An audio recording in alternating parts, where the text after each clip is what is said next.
Welcome to Nutrition Your Way. I'm your host, Cindi Stickle. This podcast is for those of you that finally want to have control over your own health and your family's health. This is for you if you don't know what to eat to help your chronic illness or even your child's ADHD. I will share with you how to easily swap out unhealthy ingredients in your food for healthier ingredients that won't make you sicker or affect your chronic illness. And yes, you can still eat your favorite foods. Other areas I will cover include how to remove toxins from your food and life, how to eliminate the overwhelm you have with your health, including how to read labels, meal plan and prep, and how to manage grocery shopping with ease. My goal is to make biohacking effortless. Hey everybody, welcome back to another episode of Nutrition Your Way. Today we're going to be diving into a topic that is deeply personal to me, both as a nutritionist and certified menopause coach, and as someone who's walked this path herself. And we're talking about perimenopause. So, one of the most common things I hear in my practice is, I wish I had known sooner.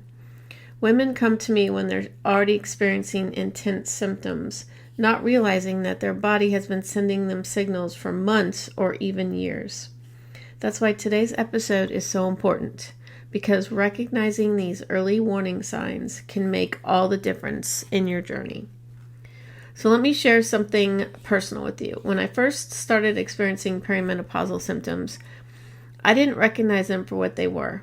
I was in my early 40s and still having regular periods and thought I was too young to even think about menopause. But my body was telling me that something was changing.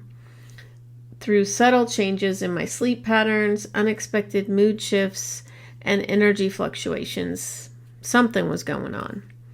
Today, having gone through the entire journey and now being postmenopausal, I can tell you that this with absolute certainty. The work you do during perimenopause sets the stage for your postmenopausal years. And I wish I had known back then what I know now. First, let's clear up what perimenopause actually is. Think of it as your body's gradual transition toward menopause. It's not a sudden switch that flips. It's more like a dimmer that slowly adjusts over time. This transition typically starts in your late 30s or early 40s, though every woman's timeline is unique. What makes this phase tricky is that the signs can be subtle at first, and they often masquerade as other issues. Let's talk about these early warning signs that you might be missing. I'm going to break these down into categories to make them easier to understand and recognize. The first category is changes in your menstrual cycle. Now, many women think that perimenopause only starts when their periods become irregular, but that's what's fascinating. Your cycles can actually start changing before you notice any irregularity. You might experience heavier flows than usual, shorter cycles, maybe 25 days instead of your usual 28, or even longer cycles. And yes, eventually those irregular periods we all associate with this phase. But irregularity doesn't come right away. But here's what's really important to understand. Your cycle changes are just the tip of the iceberg. Let's talk about the physical signs that often get dismissed as just getting older or being stressed. These include those infamous hot flashes. But did you know that they can start as subtle temperature changes before becoming full-blown sweats? I didn't realize that. I always thought I didn't have the symptoms when I was in perimenopause, like hot sweats, or hot flashes. But just last year, I realized I would all of a sudden just start dripping with sweat from my head. But living in Texas, I was like, it's the weather. It's always hot here. And I didn't realize that I was having a hot flash at that moment, but it wasn't like you see people on TV grabbing a fan and ripping off your clothes. It was just all of a sudden I was just sweating more. Some other signs are changes in your sleep patterns. Maybe you're waking up at 3 a.m. for no apparent reason. Weight changes. Hello. This is my issue, especially around your midsection, even when your diet hasn't changed. And something else that I also experienced was new headaches that seemed to come out of nowhere. So now, here's where my background as a nutritionist becomes particularly relevant. These physical changes are not just inconveniences. They're signals that your body's hormonal balance is shifting and your nutritional needs are changing too. The foods that worked perfectly for you in your 30s might not work now and will need to be adjusted. So let's talk about something that often gets overlooked.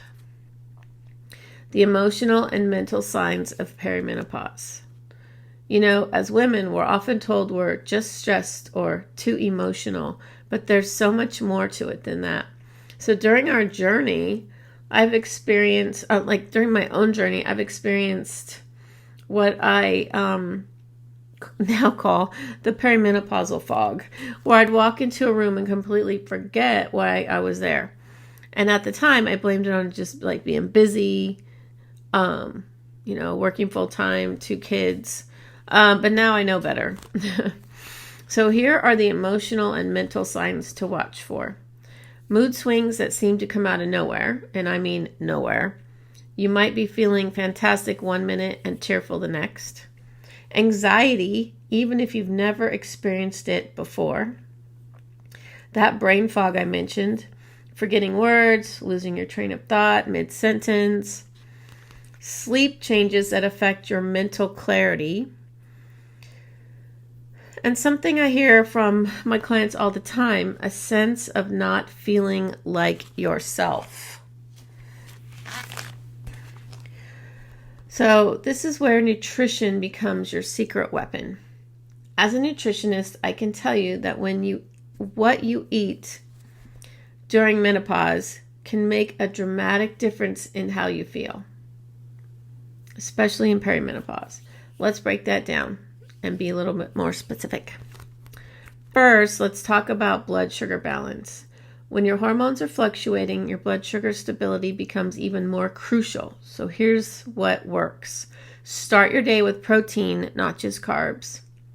Aim for 3 balanced meals rather than constantly snacking. Include healthy fats at every meal, like avocados, olive oil, nuts.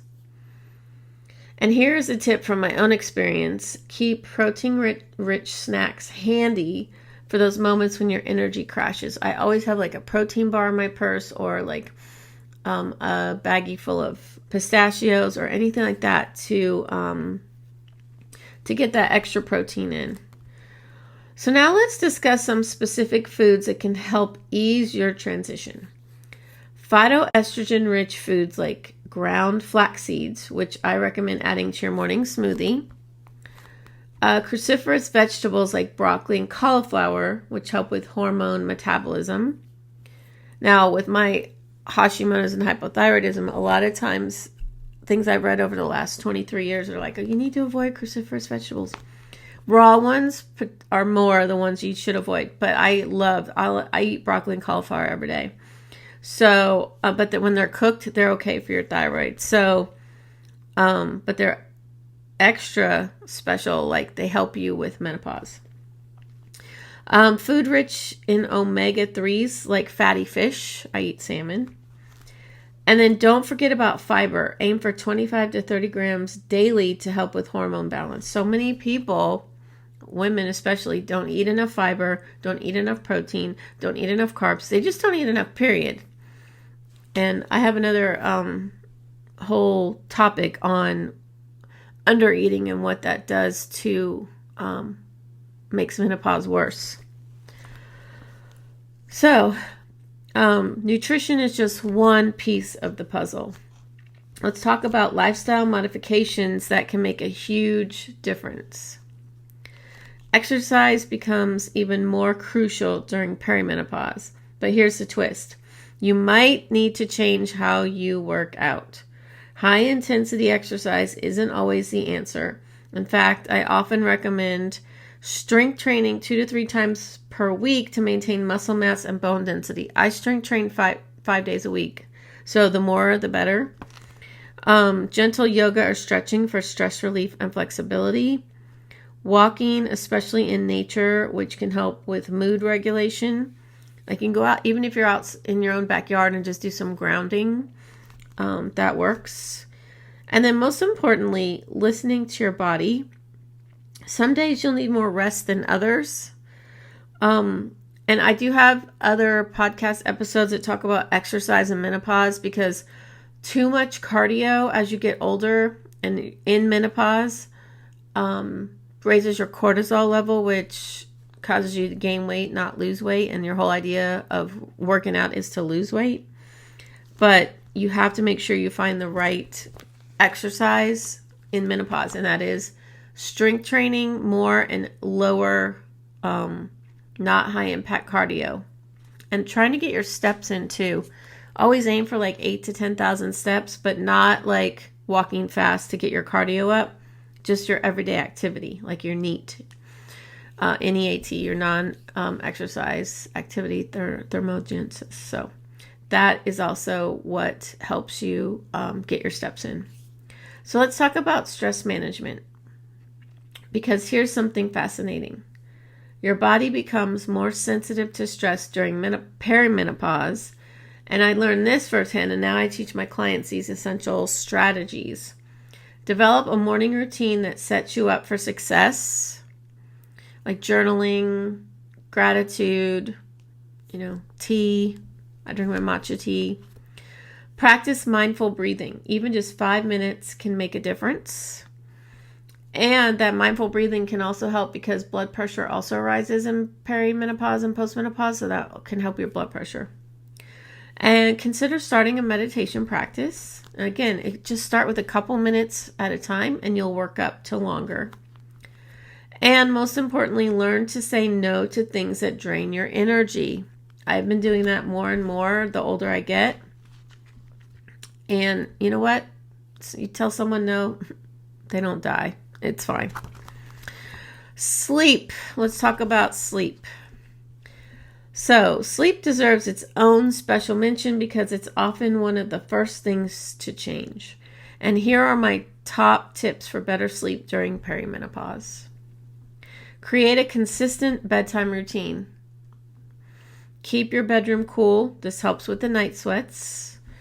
Consider wearing moisture-wicking pajamas to keep the moisture off your skin. And here's a pro tip. Keep a glass of water and an extra pair of pajamas by your bed just in case. I'm never without water. I drink a gallon a day. So I'm always have water on next to me wherever I go. I have a water bottle in my hand all the time. Now let's talk about building your support system. This journey isn't meant to be walked alone. I always tell my clients to find a healthcare provider who understands perimenopause. And if you have one that doesn't know anything about it, find another one. Functional medicine doctors know more about it than most Western medicine doctors. So don't be afraid to go find another doctor because you need a doctor that's going to listen to you. Consider working with someone like me, a menopause certified health coach. I'm a health coach, life coach, 4 nutrition certifications, including macros. I even took my health coaching further, and I am a master mindset and transformation coach too. So I've had a lot of years of training on being a coach. Join support groups or online communities. And most importantly, share what you're learning with other women in your life. And I am thinking of creating a menopause Facebook group so that only women, come in and you can share your experiences. And a lot of times that helps because you think you're all alone and you're not. And by talking to other people that are going through what you're going through, you realize that it's something that we all go through. So before we wrap up, I want to leave you with this empowering thought. Perimenopause isn't something that happens to you. It's something you can actively navigate with knowledge and preparation. The steps you take today, whether that's starting a symptom journal, adjusting your nutrition, or simply becoming more aware of your body's signals, those are investments in your future well-being. And believe me, if you do that now in perimenopause, your transition into postmenopause will be a lot smoother. So, thank you for joining me. And just remember that small changes can lead to big transformations. And take care of yourself, and I will be in your headphones next week. And as always, don't forget to subscribe so you can be notified when new episodes are released. And if you like what you hear, I would love for you to leave a review.